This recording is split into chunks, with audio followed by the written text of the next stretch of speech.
নমস্কার, আমি রিম্পা। কেমন আছেন সবাই? আশা করছি সবাই খুব ভালো আছেন, আর আমরাও ভালো আছি। আমার আরও একটি নতুন ব্লগে আপনাদের সবাইকে স্বাগত জানাই। পুরী থেকে ঘুরে আসার পর কদিন তো বেশ মন খারাপ ছিল, কেননা একসাথে সবাই মিলে দিনগুলো বেশ ভালো কাটছিল। আর তারপরে এই যে যে সংসারে আবার এসে গিয়েছি, এখন মনে হচ্ছে যেন একটু একা একা লাগছে।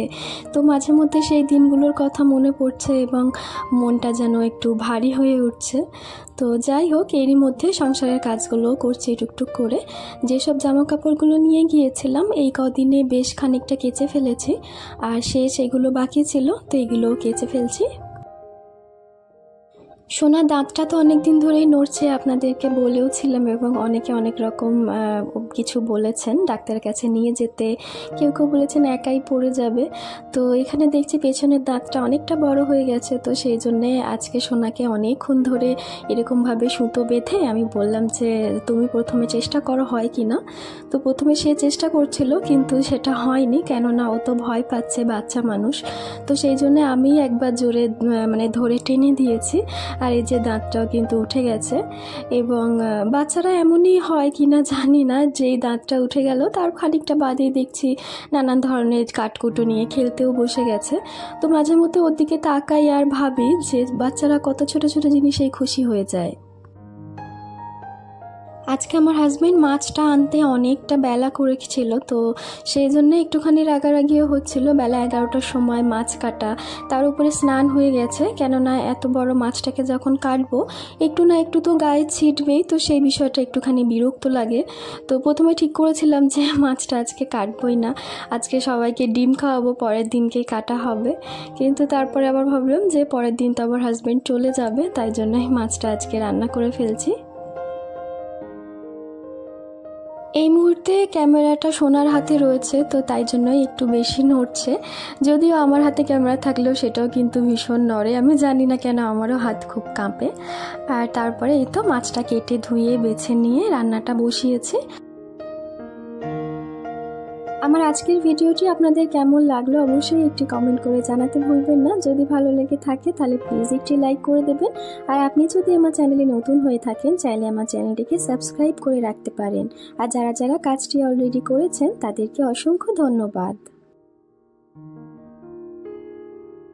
যেহেতু আজকে আমি দুবেলারই মাছ করব, আর এই মাছটাও অনেকটা বেশি, তাই জন্য পেঁয়াজ আর টমেটোটা একটুখানি মিক্সিতে ঘুরিয়ে নিচ্ছে। তবে খুব একটা ঘোরাই না, একবারে যে দইয়ের মতো হয়ে যায় সেটা একেবারে করি না, কেননা সেই মশলাটা ভাজা হতেও সময় লাগে, আর মশলা তো ভালো করে ভাজা না হলে খেতে ভালো লাগে না। আর একদম দইয়ের মতন হয়ে গেলে সেই গ্রেভিটাও আমার তেমন একটা ভালো লাগে না, তাই জন্যে একটুখানি ঘুরিয়ে তারপরে ওটাকে নিয়ে নিই, যাতে মোটামুটি একটুখানি পেস্ট হয়, আর খানিকটা দানা দানাও থাকে। আজকে মাছটার মধ্যে একটুখানি মাছের তেল ছিল, আর এর আগের দিন আমার শ্বশুরমশাই যে মাছ কিনেছিলেন, তো সেদিনকে একটু ডিম ছিল, তাই ভাবলাম যে আজকে করি, কেননা যখন হাজব্যান্ড থাকে তখন মনে হয় যেন অনেক কিছু করে ফেলি, কারণ সে সারা সপ্তাহটা বাইরে থাকে, কি খায় না খায়, তো ঘরে যখন সুযোগ পাই তখন খাওয়ানোর চেষ্টা করি। আর এই যে ডিমটা একটুখানি বড়া করে ফেলবো, একদম একটুখানি ডিম, খানিকটা পেঁয়াজ কাঁচা লঙ্কা দিয়েছি, বেশ ভালো লাগে খেতে। আর ডিমের বড়া যখনই আমরা তেলে দিই তখন কিন্তু প্রচণ্ডভাবে ছিটকায় এদিক ওদিক, তো সেটা যাতে একটু না হয়, একটু কম হয়, সেই জন্য সামান্য একদম পরিমাণে বেসন দিয়ে দিয়েছি। এক জায়গা থেকে ঘুরে আসার পর সংসারে যখন প্রথম ঢুকি, যখন কাজবাজগুলো করি, যখন এখানকার জীবনটা আবার আগের মতন হয়ে যায়, তখন প্রথম কয়েকদিন মনে হয় যেন খালি হাত পাই চলছে, মন দিয়ে কোনো কিছু কাজবাজ যেন করা হয় না। এবং তারপর ধীরে ধীরে আবার 2-3 দিন পরে সব কিছু ঠিক হয়ে যায় এবং আবার পুনরায় সবেতেই মন বসে। মাছের তরকারিটা তো আমাদের বাড়িতে একই রকমভাবে হয়, তো সেই জন্যে আর অত কিছু আমি ভিডিওগুলো করিনি। আর ওই পাশে একটুখানি কাঁচা লঙ্কা, নুন, হলুদ আর পেঁয়াজ কুচিয়ে আমি জলটা ফুটিয়ে নিচ্ছি। তো আজকে পাট শাক হয়েছে আমাদের বাড়িতে, আমাদের কেউ পাট শাকের ঝোলটা খায় না, আমার বাপের বাড়িতে খায়, তো সেখানে খেতাম, তবে বিয়ের পর এখানে আর কখনো খাওয়া হয়নি, কেননা এখানে কেউ খায় না। তো আমার হাজবেন্ড একবার যখন আমার বাপের বাড়ি গিয়েছিল, তো সেখানে পাট শাকের তরকারি এরকমভাবে বানিয়ে দিয়েছিল, ওর খুব ভীষণ ভালো লেগেছিল।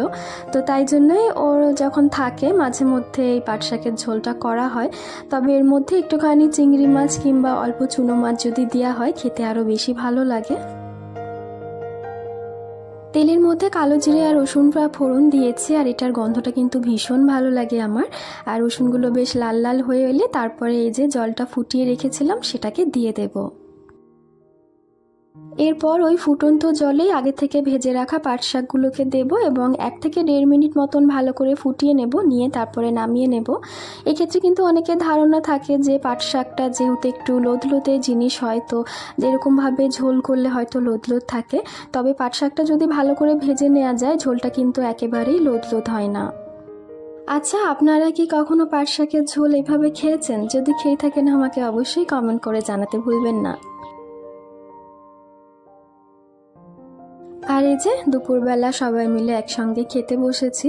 এখন আমরা এখানেই বসে পড়ি, কেননা গরমকাল, তো ডাইনিং টেবিলের উপরের ফ্যানটা সেভাবে হাওয়া একদম গায়ে লাগে না, ভীষণ গরম লাগে। তো সেই জন্য এখানেই সবাই মিলে বসে পড়ি। আমি যে কদিন বাড়িতে ছিলাম না, দুধটা বন্ধ যায়নি, শাশুড়ি মাকে নিয়েই রাখতে বলেছিলাম এবং সেই সাথে সর তুলে রাখতে বলেছিলাম, কেননা ঘিটা বেশ ভালোই হয়। তো সর তুলে রেখেছিলেন উনি এবং তা দিয়েই ঘি হয়েছে। আর এই তো একটা কন্টেনার কিন্তু ভর্তি হয়ে গেছে। আমি জানি না কেন ঘি বানানোর পরে যখন একটা কন্টেনার ভর্তি হয় তখন কিন্তু আমার সেটা ভীষণ স্যাটিসফাইড বলে মনে হয়। তো আবারও একটা নতুন বের করব এবং সেটা আবার ভর্তি করার জন্য লেগে পড়ব। সোনাকে দুধটা এখন একেবারেই দেয়া হয় না বললেই চলে, তাই জন্যই এই মুহূর্তে মানে ঘিটা একটু বেশি হয়ে যাবে। আর বাড়িতে আমাদের মাঝে মধ্যে টক দই পাতা হয়, মিষ্টি দই সেভাবে খাওয়া হয় না, আমার তেমন একটা পছন্দ হয় না। তো টক দইটা হলে শ্বশুরমশাই খায়, কখনো কখনো আমিও একটুখানি শরবত বা লস্যি জাতীয় কোনো কিছু বানিয়ে খেয়ে নিই। আমাদের বাড়ির পিছনে যে বাগানটা রয়েছে সেখানে লিচু গাছ রয়েছে। তো গাছে অনেক লিচু হয়েছিল এবং হনুমানের উপদ্রবের জন্য আমার শাশুড়ি মা সমস্ত লিচুগুলোকে পেড়ে ফেলেছেন। তো ওপর থেকে হয়তো রং হয়নি, দেখে কাঁচা মনে হচ্ছে, তবে কাঁচাই বটে, কিন্তু খেতে বেশ মিষ্টি। আমরা আসার পরে কয়েকটা খেয়ে দেখেছিলাম। তো এখন বিকেলের সময়, তাই ভাবলাম যে কয়েকটা নিয়ে বসি, এই সময়টা খেতে বেশ ভালো লাগবে।